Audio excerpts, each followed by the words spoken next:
اردو کور کے معزز دوستوں، میں ہوں ماجد ملک اور آپ تمام دیکھنے اور سننے والوں کو السلام علیکم۔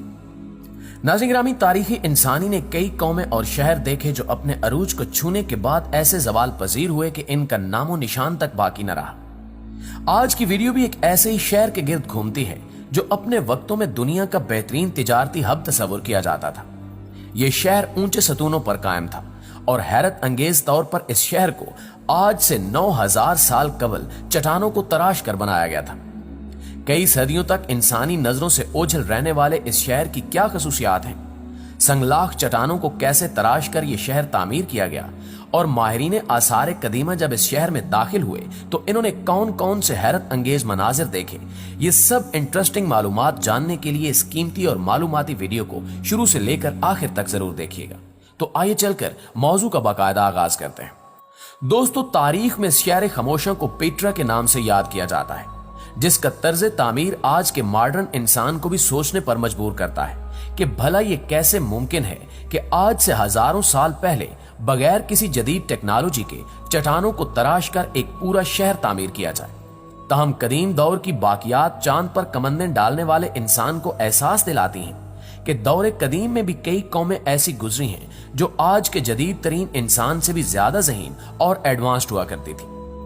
اللہ تعالیٰ نے قوموں کو ایسے ایسے ہنر اور فن عطا کر رکھے تھے کہ آج کا انسان بھی ان کا مقابلہ کرنے سے قاصر نظر آتا ہے۔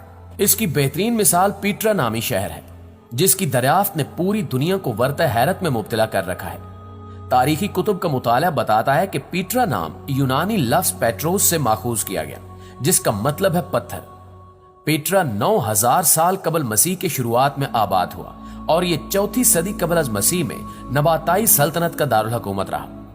نباتائی خانہ بدوش عرب تھے جنہوں نے پیٹرا کو اس کے ارد گرد پائے جانے والے تجارتی راستوں کی بنا پر ایک بڑے علاقائی تجارتی مرکز میں بدل دیا۔ پیٹرا شہر تک 1.2 کلومیٹر لمبی گھاٹی کے ذریعے پہنچا جا سکتا ہے، جسے سک کہا جاتا ہے۔ پیٹرا ہر طرف چٹانوں سے گھرا ہوا ہے جو لگ بھگ 8 میٹر بلند ہے۔ پیٹرا شہر نباتیوں کے زیر تسلط ترقی کی منازل طے کرتا ہوا 3 لاکھ شہریوں کے ساتھ تجارت کا مرکز بن گیا۔ یہ بات بھی دلچسپی سے خالی نہیں کہ پیٹرا متعدد حملوں اور فتوحات کا مقابلہ کرنے میں بھی کامیاب رہا۔ البتہ 106 عیسوی میں رومی شہنشاہ ٹریجن کے دور میں پیٹرا اپنی آزادی کھو بیٹھا، کیونکہ یہ رومی عرب کے علاقے میں شامل ہو گیا تھا۔ ناظرین، پیٹرا نے رومی سلطنت کے ماتحت اپنے وقت کے دوران ایک اہم تجارتی مرکز کے طور پر اپنی حیثیت برقرار رکھی۔ پیٹرا کو یہ اعزاز بھی حاصل رہا کہ پورے خطے میں واحد واٹر سپلائی کا منبع رہا۔ یہی وجہ ہے کہ اس تجارتی شہر کی ترقی نے پانی کی ترسیل وادی سے تعارف کروائی۔ پیٹرا سرخ، سفید اور گلابی شوخ رنگوں کے پتھروں کو تراش کر بنایا گیا، جو سنگلاخ چٹانوں پر نقش و نگار سے آراستہ ایک پرشکوہ شہر کہلاتا تھا۔ اس شہر کی ہیبت آج تک قائم و دائم ہے۔ چٹانوں کے منفرد رنگوں کے باعث اسے روز سٹی یعنی گلابوں کا شہر بھی کہتے ہیں۔ یہ اپنے قدرتی حسن میں بے مثال ہے۔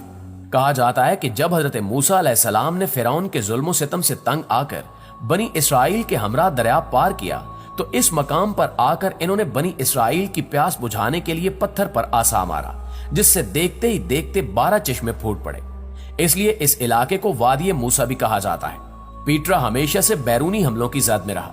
سکندر اعظم کی وفات کے بعد سکندر کے ایک جرنیل اینٹیگینس نے پیٹرا کو اپنی بادشاہت کا حصہ بنانا چاہا، لیکن نباتیوں نے ان کا پیچھا کر کے ان کی فوج کو نیست و نابود کر ڈالا۔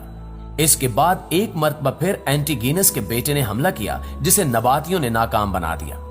اس کے کافی عرصے بعد جنرل مارک اینتھونی نے کلیوپیٹرا کو پیشکش کی کہ میں تمہارے لیے پیٹرا فتح کر سکتا ہوں، لیکن اس مرتبہ بھی نباتیوں نے رومی فوج کو مار بھگایا۔ پیٹرا کی اصل طاقت 2 بڑی شاہراہیں ہیں۔